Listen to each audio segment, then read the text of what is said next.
여러분, 무언가를 만든다는 거, 이게 과연 무슨 의미일까요? 그냥 물건을 조립하는 걸까요? 여기 기술 업계의 두 거장이 있습니다. 바로 조니 아이브와 패트릭 콜리슨인데요. 이 둘의 대화를 들어보면 그 답이 영혼에 있다고 합니다. 자, 지금부터 그 깊고 깊은 철학의 세계로 한번 같이 들어가 보시죠. 최근 2024년 스트라이프 세션에서 있었던 일인데요.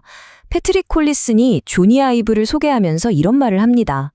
성조처 필요 없는 남자. 와, 지난 30년 동안 기술 세계의 판도를 그것도 물리적으로나 철학적으로나 완전히 바꿔놓은 사람이잖아요. 이런 사람한테 이보다 더한 찬사가 또 있을까요? 말 그대로 그의 이름이 곧 그의 작품이었던 거죠. 네, 그래서 오늘은 이 5가지 주제를 가지고 그의 철학을 한번 따라가 보려고 합니다. 먼저 디자인이라는 증언에서 시작해서요. 배려의 미학, 조용한 팀의 힘, 그리고 혁신의 재정의를 거쳐서 마지막으로 기술의 도덕적 책임이라는 아주 중요한 질문까지 한번 다뤄보겠습니다. 그럼 바로 첫 번째 이야기부터 시작해 볼까요? 자, 첫 번째 주제입니다. 디자인, 하나의 증언. 어떻게 사물 하나가 우리의 가치를 드러낼 수 있을까요? 조니 아이브의 모든 디자인을 관통하는 가장 핵심적인 믿음이 바로 이거거든요. 우리가 만드는 물건이 바로 우리 자신을 비추는 거울이라는 거죠. 이 이야기부터 한번 시작해 보겠습니다. 이 아이브 철학의 시작은요, 저기 영국 뉴캐슬의 한 대학 시절로 거슬러 올라갑니다. 졸업을 앞두고 있던 그가 처음으로 매킨토시를 딱 마주하게 된 거죠. 그때만 해도 다른 컴퓨터들은 뭐랄까, 그냥 차가운 기계어만 뱉어내는 쇳덩어리 같았는데 이 매킨토시는 달랐던 거예요. 마치 다른 언어로 말을 걸어오는 것 같았대요. 그 언어가 뭐였냐? 바로 인간 중심이라는 언어였죠. 딱 보자마자 그 형태랑 인터페이스에서 이걸 만든 사람들이 사람과 문화에 대해 얼마나 치열하게 고민했는지가 그냥 느껴졌다는 겁니다. 바로 그 순간 아이브는 머리를 한 대 맞은 것 같은 깨달음을 얻습니다. 아, 제품이라는 건 그냥 도구가 아니구나. 이걸 만든 사람들의 가치관, 그 선한 의도가 꼭꼭 눌러 담긴 하나의 증언이구나 하고 말이죠. 그러니까 그에게 디자인은 우리는 이런 사람들이고 이런 가치를 믿습니다 라고 세상에 증명하는 행위, 바로 그 자체였던 겁니다.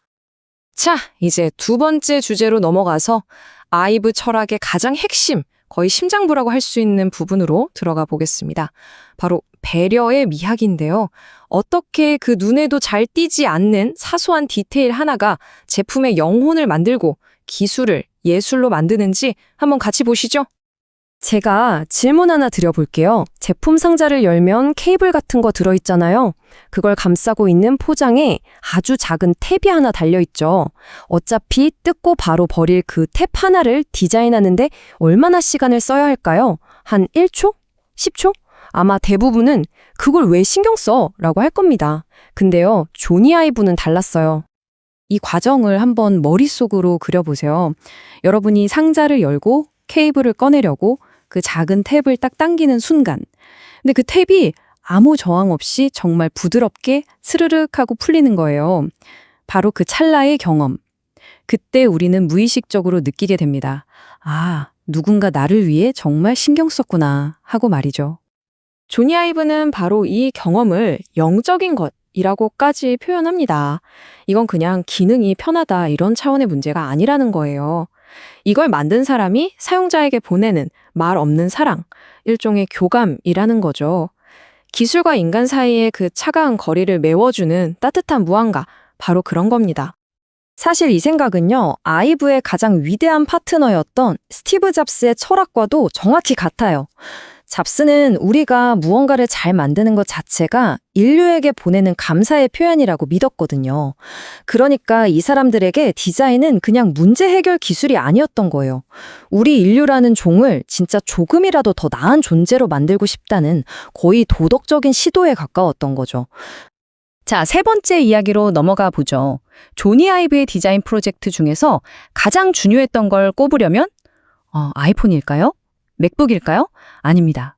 바로 팀이라는 눈에 보이지 않는 제품이었어요. 그는 최고의 제품은 결국 최고의 팀에서 나온다고 굳게 믿었거든요. 그래서 그 팀의 문화를 디자인하는데 정말 엄청난 노력을 쏟아부었습니다. 아이브의 팀에는 좀 독특한 문화 같은 게 있었대요.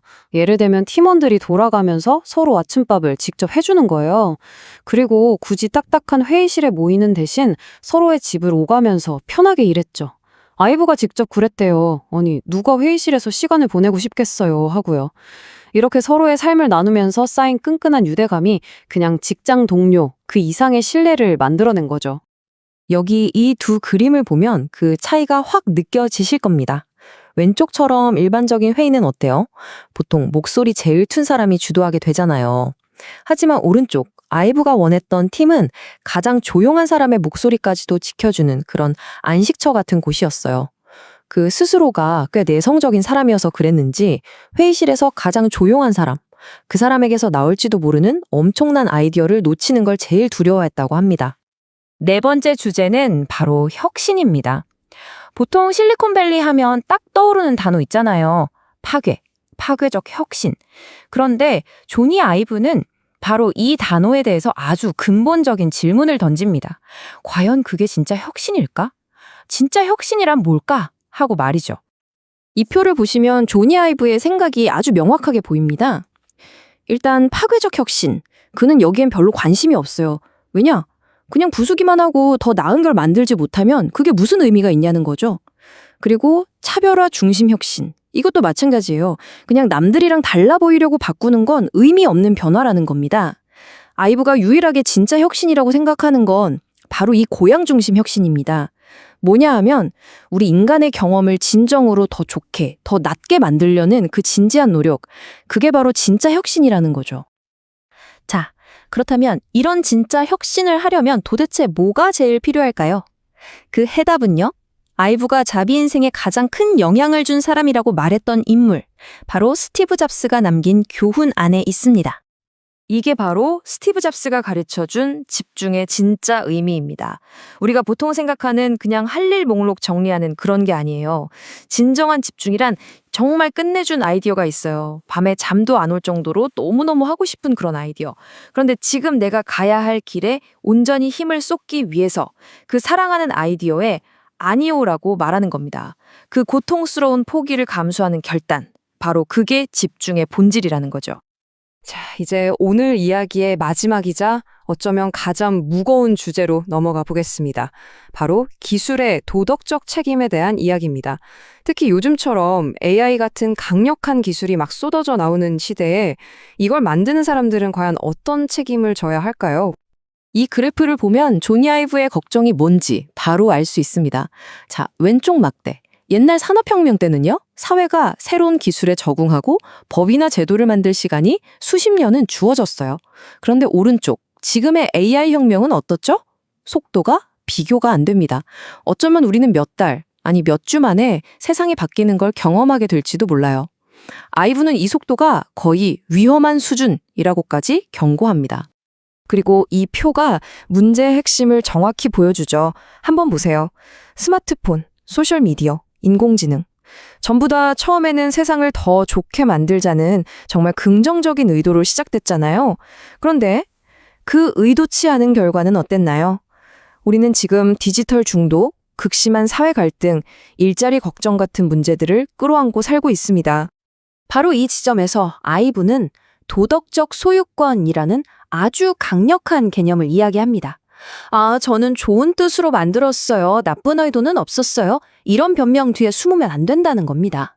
이걸 만든 사람은 자기 의도가 아무리 좋았다고 해도 결국 자기 창조물이 만들어낸 이 해로운 결과에 대한 소유권을 인정하고 끝까지 책임져야 한다는 거죠. 자, 우리 오늘 이야기 맨 처음으로 다시 돌아가 볼까요? 우리가 만드는 것은 우리가 누구인지에 대한 증언이다. 만약 이 말을 우리가 진심으로 받아들인다면 이제 우리 스스로에게 이 질문을 던져봐야 합니다. 지금 이 순간 우리가 만들고 우리가 쓰고 있는 이 모든 기술들은 과연 우리 자신에 대해 무엇을 증언하고 있는 걸까요?